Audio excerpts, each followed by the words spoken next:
I never considered myself much of an outdoorsman. In fact, I preferred the comfort of my home, my job, and the simple pleasures of everyday life. My name is Mark Thompson, and I am a 42-year-old accountant living in Ohio with my wife Sarah and our only son Ethan. My life revolved around numbers, calculations, and the constant hum of office chatter. But my son Ethan was the complete opposite of me. For the past 4 years, he had developed an intense love for camping, survival skills, and exploring the unknown. He spent countless hours watching videos, reading books, and learning everything he could about life in the wild. He had always begged me to join him on one of his adventures, but I had always found an excuse to say no. However, this time, I had no way out. I had promised Ethan that if he scored more than 80% in his board exams, I would go on a 3-day camping trip with him. And now, after 2 days of constant pleading and excitement, I finally gave in. Ethan was thrilled, immediately diving into preparations. He had a list ready: knives, ropes, a first aid kit, waterproof matches, a flashlight, and even a flare gun, just in case. His enthusiasm was contagious, and despite my initial reluctance, I started feeling a small thrill myself. We packed everything into the back of our truck, checked our gear twice, and early that morning, we set off for our adventure. The drive was long, 4 hours of endless roads, towering trees, and stretches of wilderness. Around midday, we stopped at a gas station to refuel and take a break. We grabbed some coffee and sandwiches and sat outside enjoying the quiet. Ethan was talking nonstop about the campsite he had chosen in the national park, explaining how secluded and untouched it was. He loved the idea of being away from civilization, even if just for a few days. I nodded, pretending to share his excitement, but deep down, I couldn't shake off the unease creeping into my mind. After an hour of resting, we got back into the truck and continued our journey. When we finally arrived at the entrance of the national park, the vastness of the forest took my breath away. Towering trees stretched endlessly into the distance, the sounds of nature filling the air. We double-checked our equipment and started our hike towards the spot Ethan had picked. The trail was narrow, winding through dense woods, but the fresh air and the sound of birds made it feel peaceful. We talked along the way about school, his plans for college, and his dreams of becoming a wildlife photographer. By the time we found a suitable clearing to set up our camp, the sky had started turning golden. As we set up our tent, I couldn't help but notice how quiet the woods had become. There were no distant rustles, no chirping of birds, just an eerie silence. I brushed it off as my nerves playing tricks on me. Ethan, on the other hand, was busy inside the tent, preparing tea. As I sat outside, soaking in the view, I noticed something, or rather, someone. An old man, possibly in his 80s, stood by a tree a few feet away. His frail figure was barely visible in the dimming light. His clothes were tattered, and his posture was unnerving. I squinted, trying to make sense of why he would be out here alone. But before I could react, Ethan called me from inside the tent. When I turned back to look at the man, he was gone.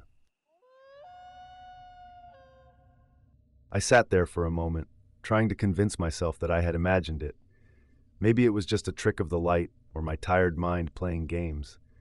I shook off the thought, walked inside, and drank my tea, choosing to forget the unsettling encounter. The next day was surprisingly normal. We spent the day hiking, exploring, and even successfully hunting a small bird for dinner. Ethan was ecstatic, excited to cook his first hunt over an open fire. That night, we decided to keep the fire burning all night, knowing that it would keep any unwanted animals away. As we sat around the flames, talking and laughing, I finally felt at ease. Maybe this trip wasn't such a bad idea after all. But then came the night. At around 2:17 a.m., I woke up suddenly. At first, I wasn't sure why, but then I heard it, a distinct snap of a twig outside our tent. My body tensed. I held my breath, listening carefully. Another snap, followed by the rustling of leaves. Someone or something was out there. I slowly unzipped the tent and peeked outside. My blood ran cold. The old man was standing near our fire, hunched over, his face barely visible in the flickering glow. And in his hands he held the bird we had hunted earlier, eating it raw, blood dripping down his fingers. The sight was horrifying. his movements slow and deliberate, as if savoring each bite. My breath caught in my throat. My instincts screamed at me to run, but my body was frozen in place.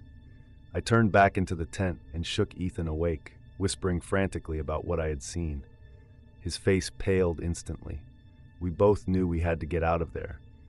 But just as we started packing our essentials, we realized something horrifying. The old man hadn't moved. He was still standing there, as if he knew we were watching. Ethan reached for his phone, but there were no signals. A wave of panic washed over us. That's when it happened. Ethan's hands trembled, and the frying pan he was holding slipped, crashing loudly onto the ground. The sound echoed through the forest like a gunshot. The old man's head snapped in our direction. Without hesitation, I grabbed Ethan's hand, yanking him towards the car. We bolted through the woods, our hearts pounding. I didn't dare look back. I could hear Ethan's ragged breathing beside me, the crunch of leaves beneath our feet, and something else. A guttural, inhuman growl. We finally reached the truck, fumbling with the keys in sheer panic. As I turned the ignition, my hands gripping the wheel tightly, Ethan gasped. The old man was standing right where our car had been parked, his body twisted unnaturally, watching us with empty eyes. But it was no longer just a man, it was something else, something unnatural. Its body contorted, its limbs stretched in ways that weren't human. My hands trembled as I slammed my foot on the gas pedal, speeding away from that nightmare. The next morning, we drove straight to the nearest police station and told them everything. The officers, however, didn't believe a word. They assumed we had gotten scared and imagined things. When they went to investigate, they found no traces of our camp. No fire, no tent, no signs that we had ever been there at all. To this day, I still don't understand what happened. Was it a hallucination? A nightmare? Or had we encountered something beyond human comprehension? One thing is certain, Ethan never asked to go camping again.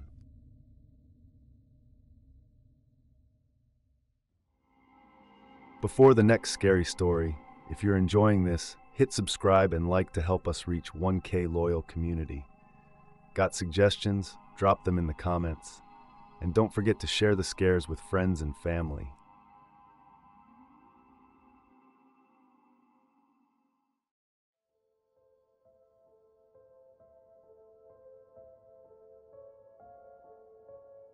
I never believed in ghosts. Supernatural stories were just that, stories. At least that's what I thought before that night on the empty road. My name is Richard, and my wife, Linda, and I have been traveling across the country in our RV since I retired last year. It was supposed to be a time of peace, a way for us to see the country, escape the city, and live life on our own terms. We had no schedule, no deadlines, and nothing tying us down. Just the open road and endless adventure. That evening, the sky was painted in streaks of orange and purple as the sun dipped below the horizon. We had been driving for hours through a long stretch of forested highway, miles from the nearest town. Linda was reading in the passenger seat while I focused on the winding road ahead. The hum of the engine was the only sound, apart from the occasional chirping of crickets in the distance. Then we saw him. A lone figure stood on the side of the road, dressed in a long, tattered raincoat with a hood covering most of his face. He had his thumb out, signaling for a ride. At first, I was hesitant. Picking up strangers in the middle of nowhere wasn't something we usually did. But as we got closer, I saw that his clothes were soaked, as if he had been caught in a storm. Linda looked at me, and I could already tell what she was thinking. "He looks cold and lost," she said. "We can't just leave him out here." Sighing, I slowed the RV and pulled over. The man didn't move at first, then slowly approached the door. His movements were stiff, almost unnatural, but I chalked it up to exhaustion. As he stepped inside, I got my first good look at him. His face was gaunt, skin pale, and his eyes, something about them was unsettling. They were hollow, like he hadn't slept in days. He didn't say much, just nodded when I asked where he was headed. Linda, always the friendly one, tried to make conversation, but he only responded in short, vague answers. "Where are you coming from?" she asked. "Here," he muttered. "Where are you going?" "Doesn't matter." I exchanged a glance with Linda. Something felt off about him, but I ignored the unease creeping up my spine. He sat in the back, staring out the window, silent. The road stretched on, darkness swallowing us whole as night took over. An hour passed, then two. The hitchhiker never moved, never made a sound. Finally, we decided to stop at a rest area for the night.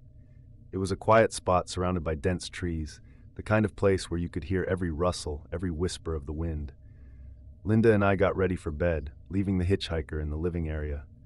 Before lying down, I checked the RV's security cameras out of habit.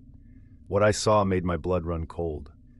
The footage showed the road, the stop, and us pulling over. It showed Linda and me talking, but no one else. The hitchhiker wasn't in the video. The door had opened, but no one had stepped inside. My heart pounded as I rewound the footage over and over. It didn't make sense. I could see us reacting to him, see Linda speaking, see the door opening, but the seat where he had been sitting was empty. I turned my head toward the living area, my breath catching in my throat. The seat was empty, the hitchhiker was gone, and then the bedroom door slowly creaked open. A chill shot down my spine. My eyes darted toward Linda, who was fast asleep, oblivious to the creeping horror unfolding around us. I swallowed hard, trying to convince myself that it was just the wind, but I knew better. The RV was still. Too still. I held my breath, listening for any movement. The door had opened just a crack, but beyond it, darkness loomed. My hands trembled as I reached for the flashlight on the bedside table. Clicking it on, I aimed the beam at the door. Nothing. The living area was empty. The seat where the hitchhiker had been sitting earlier was untouched. No sign of him, no sign of anything, just the quiet hum of the RV's generator. But then I heard it. A whisper, low, guttural, and drawn out. It slithered through the air like a breath against my ear, though I couldn't make out the words. My blood turned to ice. Linda stirred beside me, blinking groggily. "What's wrong?" she murmured. I didn't answer. I couldn't. Instead, I grabbed her wrist and pressed my finger to my lips. I pointed toward the door, and she followed my gaze. Her eyes widened as she saw it too. The door now opened just a little more. "Who's there?" I whispered. Silence. Then suddenly the lights flickered. Linda gasped, clutching my arm. The air grew heavy, thick with something unseen yet undeniably present. I could feel it pressing against my skin, an invisible weight suffocating the room. Then, a footstep, a single, deliberate step from beyond the door. That was enough for me. Grabbing Linda, I yanked her out of bed. We scrambled for the keys, throwing open the driver's side door. I didn't dare look back as I turned the ignition, the engine roaring to life. The RV lurched forward onto the empty road, tires screeching against the pavement. Only then did I dare glance in the rearview mirror, and there he was. The hitchhiker, standing in the middle of the road, his hollow eyes locked onto mine. But something was wrong.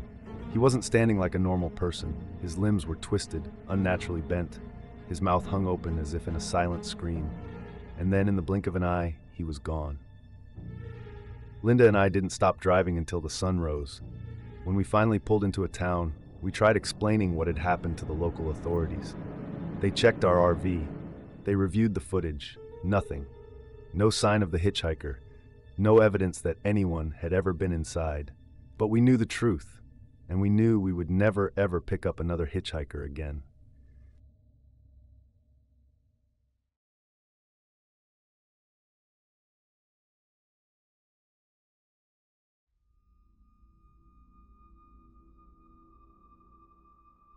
I had always loved camping.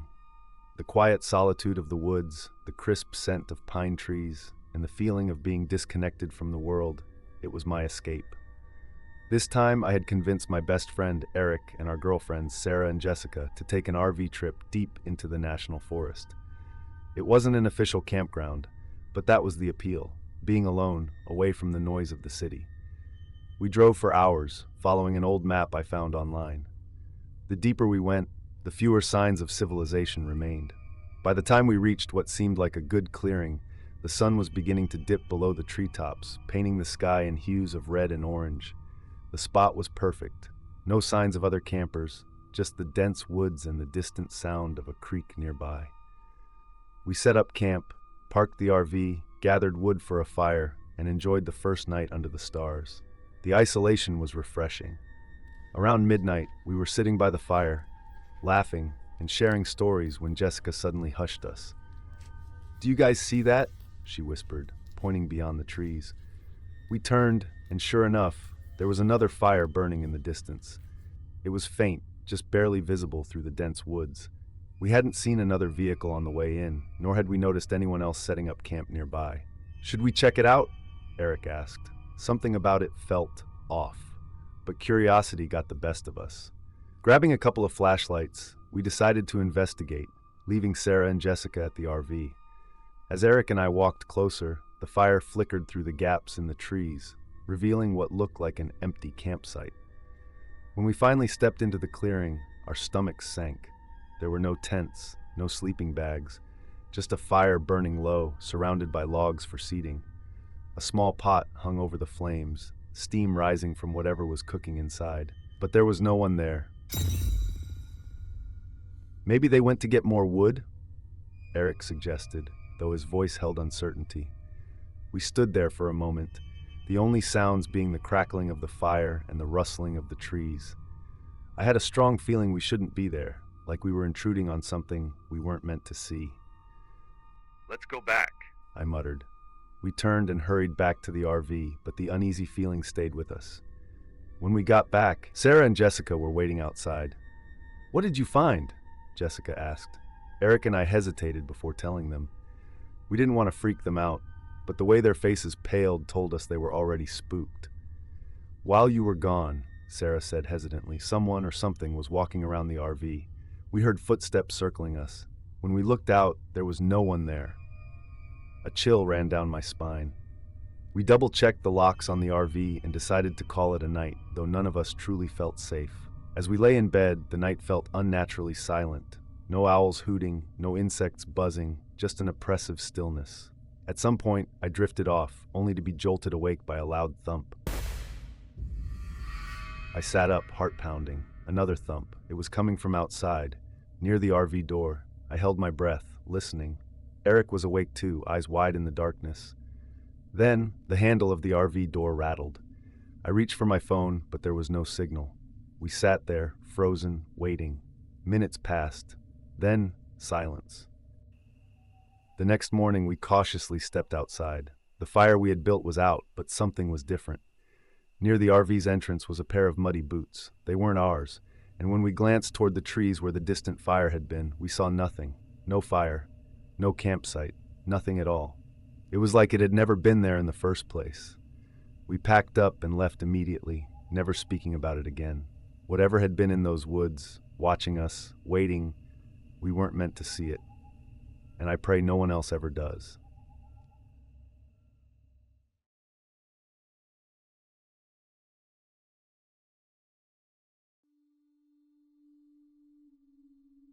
I had always dreamed of owning an RV, not just for road trips or vacations, but for the freedom it symbolized.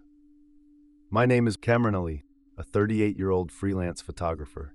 After years of working tirelessly, capturing weddings, events, and even landscapes for magazines, I finally saved enough to buy a second-hand RV, a vintage 1986 Fleetwood Bounder. It wasn't in perfect condition, but I restored it with care, pouring time and money into making it my own. The idea was to travel, take photos of untouched landscapes, and escape the monotony of city life. I never expected that one trip would make me question reality itself. It started when my best friend Jason suggested a camping trip deep in the national forest. He found an old map online that showed a place called Hollow Creek Campground. It was supposed to be isolated, peaceful, and perfect for a weekend getaway. I was skeptical at first. Most well-known campgrounds were listed on modern maps, but this one wasn't. Still, the thought of an undiscovered location intrigued me, and I agreed. We packed up supplies, fueled the RV, and hit the road. After 6 hours of driving through winding mountain roads, we finally found the entrance to the campground. A large wooden sign stood at the entrance, weathered but intact. Hollow Creek Campground, established 1954. The place looked pristine, too pristine. The grass was perfectly cut, the fire pits looked recently cleaned, and the wooden picnic tables had no signs of age or wear. It felt untouched. We parked the RV in a clearing near a quiet lake. It was the perfect spot, No other campers, no noise, just the sounds of the forest and the water lapping at the shore. We set up our chairs, cracked open a couple of beers, and watched the sun dip behind the trees. "This place is amazing," Jason said, leaning back. "Can't believe it's not on any modern maps." I nodded, snapping a few photos of the lake. Yeah, almost too good to be true. That first night, we sat by the fire, roasting hot dogs and sharing stories. Everything felt normal. But as the fire burned low, Jason's expression changed. He kept glancing toward the woods. "You see that?" he asked, his voice low. I followed his gaze, but there was nothing, just trees swaying in the breeze. See what? He hesitated, then shook his head. "Nothing. Thought I saw someone standing there." We brushed it off and went to bed in the RV, locking the doors. That was our first mistake.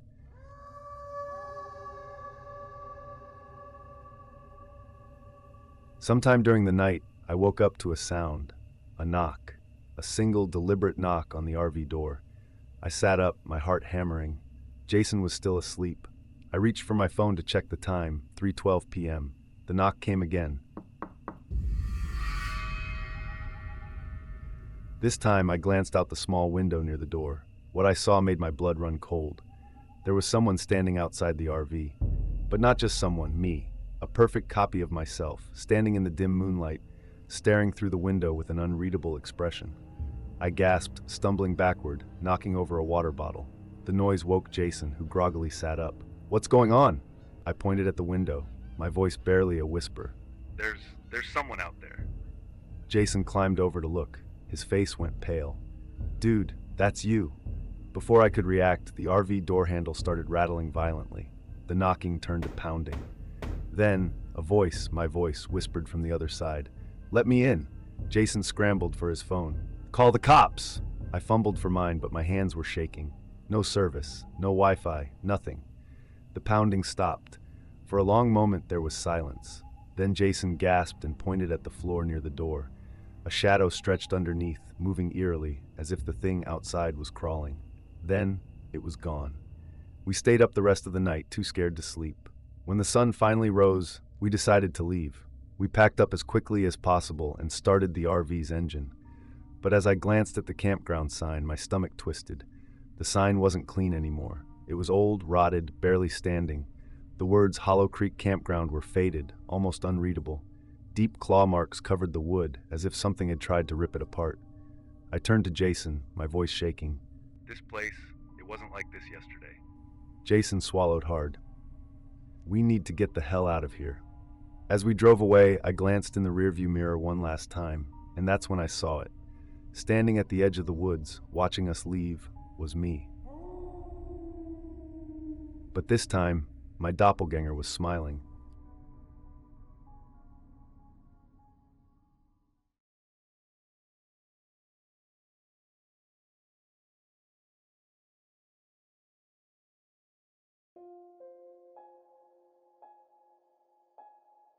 I never believed in ghosts, or curses, or anything supernatural, really. If you had asked me a week ago whether I thought the dead could return, I would have laughed it off. But that was before my wife, Emily, and I took our RV into the wilderness. Before we picked up the man on the side of the road. Before we realized that some people you meet on the road were never meant to be found. We just wanted a peaceful weekend. We got something else entirely. Emily and I had been planning this trip for months. We both needed a break from the city, work stress, endless noise, the feeling of being suffocated by routine. The plan was simple. A weekend in our RV, parked beside a secluded lake deep in the forest, away from everything. No Wi-Fi, no distractions, just us, nature, and a few bottles of wine. We left early in the morning, excited for the adventure. The drive was smooth at first, with the highway stretching endlessly ahead of us. The further we went, the quieter the world seemed to become. Eventually, the pavement turned to gravel, and the road narrowed, swallowed by towering trees on both sides. That's when we saw him. He stood by the roadside, barely visible in the dim afternoon light. He wore old, ragged clothes, faded jeans, and a flannel shirt that looked like it had seen better days. His boots were caked in mud, and a tattered backpack hung off his shoulder. His face was shadowed beneath the brim of a worn-out cap, but even from a distance, I could tell something was off. Emily saw him first. "Should we stop?" she asked hesitantly. I didn't want to. Something about him made my skin crawl. But the road was deserted, and I couldn't just leave a man stranded in the middle of nowhere. With a sigh, I slowed the RV and pulled up beside him. He didn't move at first, just stood there, staring at us. Then, without a word, he stepped forward and opened the passenger door. Where you headed? I asked, forcing a friendly tone. "Just up the road," he muttered, his voice dry and hoarse. Emily and I exchanged a glance. Up the road? There was nothing up the road except miles of wilderness, but we didn't press him for details. As he climbed in, a strange chill filled the RV. I turned up the heat, but it didn't help. The hitchhiker sat in silence as we drove. He never introduced himself, never asked us where we were going. Every time I glanced at the rearview mirror, he was just staring.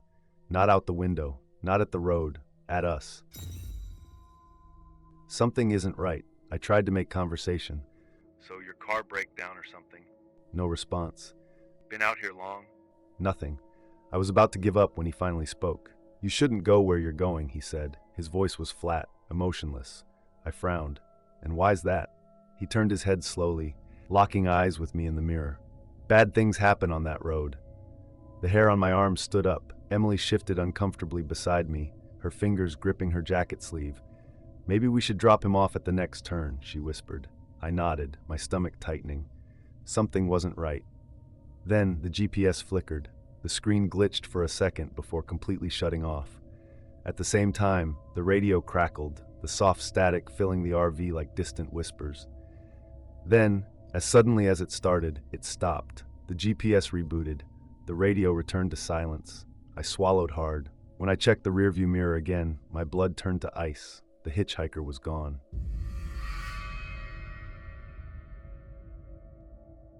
The seat was empty. The door hadn't opened. There was no sound, no movement. 1 second he had been there. The next he had vanished. Emily gasped. "Where did he?" I slammed the brakes. The RV skidded to a stop on the gravel road. My heart was pounding so hard I could hear it in my ears. I threw open the door, jumped out, and ran around to the back. Nothing. No footprints. No sign that anyone had ever been inside. Emily stood frozen in the doorway, her face pale. "Let's go," she whispered. "Now." I didn't argue. I jumped back into the driver's seat, slammed the door shut, and floored the gas pedal. We drove in silence for the next hour, neither of us daring to speak. But the whole time, I couldn't shake the feeling that we weren't alone, that somehow, some way, he was still with us, watching, waiting. And then, just as we pulled into the campsite, Emily gasped. "Jake," she whispered, her voice shaking. I followed her gaze. The hitchhiker was standing at the edge of the forest, just standing there, watching us. He had arrived before we did. My hands gripped the steering wheel so tightly my knuckles turned white. Emily's breathing was uneven beside me, and I could feel her trembling. The hitchhiker stood motionless at the tree line, staring directly at us. His shadow stretched unnaturally long in the dim evening light, like the forest itself was bending around him. This isn't possible," Emily stammered. "We left him back there. There's no way he could have gotten here before us." I didn't answer. I couldn't. My mind raced, trying to find a logical explanation, but there wasn't one. Then, without warning, he turned and walked into the woods. Just like that. No hesitation, no noise. It was as if he had simply melted into the darkness between the trees. A cold sweat formed on my neck. "We're leaving," I said, reaching for the ignition. But the RV wouldn't start. The engine cranked and sputtered, but it wouldn't turn over. I tried again. Nothing. "This can't be happening." Emily fumbled for her phone. No signal. Of course, because why would there be? I took a shaky breath and turned to her. "We'll wait here until morning. As soon as there's light, we'll try again." She hesitated but nodded. Neither of us wanted to step outside. As the night deepened, an eerie silence settled over the forest. No rustling leaves, no chirping insects, just a suffocating, unnatural stillness. I tried to sleep, but every time I closed my eyes, I felt it. Something watching us. At around 2:30 a.m., I woke up to a sound, a faint scratching. It was coming from the window. My heart pounded as I slowly turned my head. The curtains were drawn, but the scratching continued, light, deliberate, as if something or someone was tracing its fingers along the glass. I reached over and gently shook Emily awake. "Do you hear that?" I whispered. She groggily sat up, then froze. The scratching had stopped. We both held our breath. Then, out of nowhere, there was a loud thud against the RV door. Emily clapped a hand over her mouth to stop a scream. My pulse roared in my ears as I slowly reached for the flashlight beside me. I hesitated, then flicked it on. Taking a deep breath, I crawled toward the window and with shaking hands lifted the curtain. Nothing. The forest was empty. No movement. No sign of anyone. But then I saw them. Footprints. Leading from the edge of the trees directly to our RV. And they weren't going away. They were appearing. One by one, the prints deepened in the dirt, as if an invisible presence was stepping closer and closer. I yanked the curtain shut. "We can't stay here," Emily whispered. I nodded. "We'll try the engine again." We grabbed our keys and scrambled to the driver's seat. I turned the ignition. The engine roared to life. A wave of relief washed over me. I threw the RV into gear and hit the gas. The tires kicked up dirt as we sped down the dark, empty road, leaving whatever that was behind us. Or so we thought. They came from everywhere, from outside, from inside. Low, hushed voices, murmuring in a language I didn't understand. They slithered through the air, crawling into my ears. Emily clutched my arm. "Jake, please, we have to get out of here." Then a soft breath, right next to my ear. I turned my head slowly and saw a figure sitting in the back of the RV. A twisted, grinning face. The hitchhiker. I screamed and lunged for the door, yanking it open. Emily and I jumped out and ran. We didn't stop. We didn't look back. We ran until we reached the main road, where a passing truck finally picked us up. We told the police everything. They didn't believe us. When they went back to retrieve the RV, they found it right where we had left it. Only, there was no sign of footprints. No sign that anyone had been inside. And worst of all, they told us the RV had never been moved. It had been abandoned for over a year. And inside, on the dusty window, someone had written 5 words with their finger. "Thanks for the ride, Jake."